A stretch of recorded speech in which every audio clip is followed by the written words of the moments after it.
Mati as Zauzau, a great movie from Kannywood on Netflix that's good to watch, right? No doubt. Produced by Rama Sadao and others, that's interesting to see. But let's jump into the performance and see what we've got. Mati as Zauzau is a Hausa movie that was directed by Yasin Awal, and Yasin Awal is actually also the person behind the story. That's the creator of the story, right? It was written by Yakubu Kumo and it was shot in Bauchi State.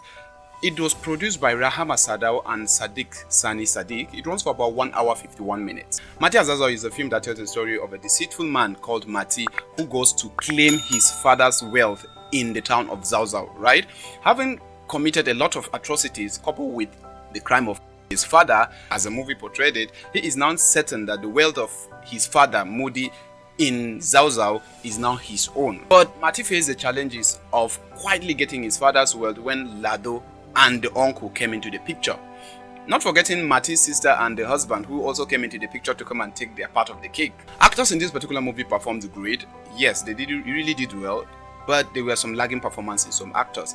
It's the usual Kannywood kind of performance that you see a bit of weak performance here and there, right?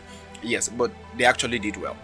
In as much as some characters were weak and had low performances, Sadiq Sani Sadiq in the character of Mati was actually good for me. I see him as a plausible and convincing performance. He was able to excellently portray the behavior of a stammerer. It was actually great. That behavior cannot be gotten anywhere. That person has to learn that process, and I really like the way he portrayed that stammerer character in this particular movie, right? And at the same time, he was tasked with great role of bad habit portrayal, right? And so he had to, in as much as he was trying to portray that stammerer character, he still has to portray that he's a bad guy and all of that. So it was actually good. Also, Adam A. Zango in the character of Yerima was also good. I feel that Adam A. Zango gave in his best, even though the weak performance there was possibly because of the director. Maybe they didn't look at that, right? Just like I said earlier, the normal Kannywood movies where you see a bit of weak direction here and there, or a bit of weak performance here and there. But I think that Adam A. Zango really did well. Not forgetting Dija. Dija really did well in that character of Madina, the lady who doesn't want to marry Mati. The lady was intending to marry royalty, and it actually portrayed the character of the modern northern girls, because it really showed that in as much as a girl is grown up now and in the north, in as much as a girl is grown up now and you want to force them to get married, at some point they won't disagree with your decisions, but the husband will be the one to face the consequences, because they might disrespect the husband, they might not even serve the husband as it's expected, right? So I think that the character of Madina, acted by Dija, was actually well portrayed, and the story, the kind of portrayal, the story behind the character is what I'm looking at, because that is something that happens often in the north. Not forgetting the character, one-time appearance of the character of Rama Sadao in the character of Rama. I don't know, they were trying to still give her name in this movie. Yes, they are the producers. Rama Sadao is the producer, and also the cast with Yasin and all of that. They were the cast and the producer. So I think that Rama felt like, I don't need to take up any name. I just want to take up my name in this particular movie, and I will also work with it, and it will be perfect. Yeah, even though when I saw the poster and I saw Rama Sadao in the front face, and I was like, in the poster, before I watched the movie, I was like, yeah, I'm gonna see a lot of performance from Rama Sadao and all of that. But even though there was convincing performance, I only saw it in one point. It was great, actually. Notwithstanding, he's the only character, she's the only character in this particular movie that I felt that connection regards to performance, and Sadiq Sani Sadiq, yes. They are the two characters that I felt the connection, even though Sadiq's character was basically drawn towards comedy, can I say a comedic perspective. But yes, his performance was great. Then followed by Adam A. Zango's performance in the character of Yerima.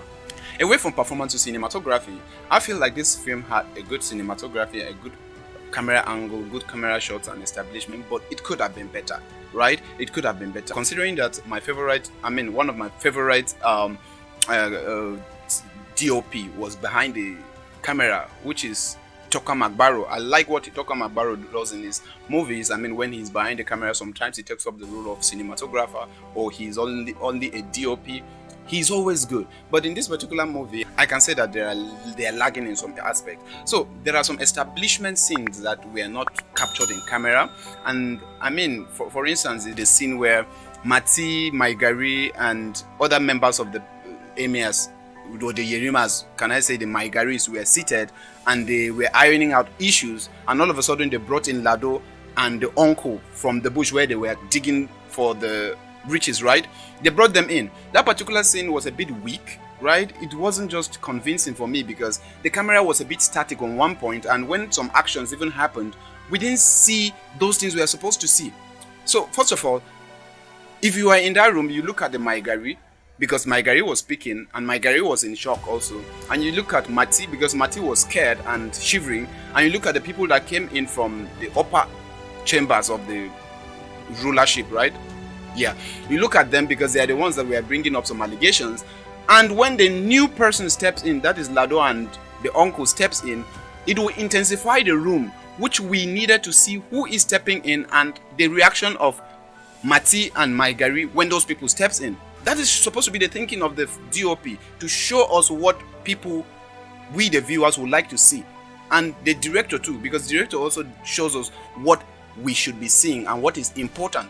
So I feel like there were supposed to be a lot of camera angles that we needed to see, and a lot of shots that needed to deviate from that static shot to give us an establishment of what really happened when those people stepped in, and the expression on Mati's face and even the Maigari, and when Mati runs off. How did he even get onto that? That's a development entirely. That's a developmental problem entirely, which I'm going to talk about later. But here I'm trying to address that camera angle in that particular scene was poorly set. We're not considering the issue of Kannywood again because there are a lot of similar shots in the movies of Kannywood, but here is on Netflix, and so we have to talk about what is standard and what is acceptable and what we should expect to see from movies that are on Netflix. And considering that this is the first movie from Kannywood that is entering Netflix, they need to put up their game. With regards to lightning, there were good lightnings. The normal Kannywood movies, there were good lighting, even though there are some points where there were too much light on, like the light reflected on their faces. Even in the afternoon, you could see the sign of the light reflecting on their faces. But I think it was cool. The lighting was okay in this particular movie. Makeup was also good. No doubt, makeup was good. The makeup on Sadia's face is just a normal Hausa tradition, and that's how they do a lot of times, especially when they have occasions and all of that. I think the makeup was good in this particular movie. Now, my observation, first of all, is with regards to character development, which I don't actually appreciate in this particular movie. So, one of the challenges I think we are having with regards to even Nollywood, Kannywood, and even it's because of character development. We've been having poor level of character development that at some point spoils the story. So, you might have a good story that is supposed to be told in a right way. You might have a writer that brings up the story very well, and if the writer is not very good, they might omit the aspect of character development that is supposed to give you that flavor that will make you get into the system, to make you get into the movie, right? And that's what character development does. Character development prepares your mind and embodies you into the film. But in this particular movie, we didn't have any character development. First of all, I'm going to talk about character development with regards to the character of Rama Sadao. Rama Sadao, in the character of Rama, just like I said earlier, they were trying to give her name in the movie. So that character was a bit not supposed to be there, can I say? That's because it had no purpose. The character had no purpose. Why were you telling us that somebody is pregnant for someone back then, and you never developed that character for that pregnancy, and at the end of the day, when even the movie is playing out at the end, the person is nowhere to be found in the picture again? So that character is just supposed to be a deleted character, unless we are supposed to have a sequel that will talk more about why Rama Sadao, that's in the character of Rama, was there. And especially now that we are looking at bringing Kannywood, most of Kannywood movies to Netflix, definitely they have to up their games with regards to character development, performances of actors, camera movements, and all other things you can name them. And those things that you might want to put in the comment section below. Now, in conclusion, this movie explores the greediness of some chiefs, even elders, right? The elders we look up to. The movie explores the greediness of these elders. Like we see in this particular movie, Maigari and his madness. The moment he heard about money, that he has a percentage of the money, Maigari lost his mind and focused on that guy. He surrendered himself to that guy. He surrendered himself to Mati, and which is one thing that portrayed some of the reality that happens in our community today. When they see somebody has money, or even if they hear that you are promising them something, as far as they believe in it, they will surrender themselves to you to be used as. You understand? So this movie actually portrayed that aspect of the greediness of some of the people in position, right? And which is plausible for me. Also, in as much as the movie was good and the story was a bit good from my own perspective, by the way, I think that the movie started well but ended up on a rock. with lots of unanswered questions, right? Now, first of all, the unanswered question I would have loved to see the answers to is, what happened to Mati and Ilyasu? They left off without telling us anything about that. And also, what is the fate of Maigari? After the hula baloo of the craziness and greediness and all of that, what's his fate? Right? Even though they said, I'm not sure you're gonna get your seat back and all of that, we needed to see what the final decisions was. But this can only be contingent on if they tell us, or if they are ready to give us another film that is a sequel to Mati as Zauzau. If they're going to give us a sequel of it and tell us how the story played out, then fine. And we all know that Netflix movies always comes with that kind of a hint, so that when a lot of people watches and Netflix want to do a continuation, they will just continue from there, because that is a placeholder for them to pick up from the next movie. And I hope that they have the chance and people watch this movie so that they can be able to continue with the movie, so that we see what actually is playing out at the other end with regards to Mati, Ilyasu, and Maigari. Guys, thank you very much for being with me to this end, and thank you for watching this movie review on Mati as Zauzau. And I expect that, please, as you finish watching, I've done my part. Please do me well by clicking the subscribe button and click the like button.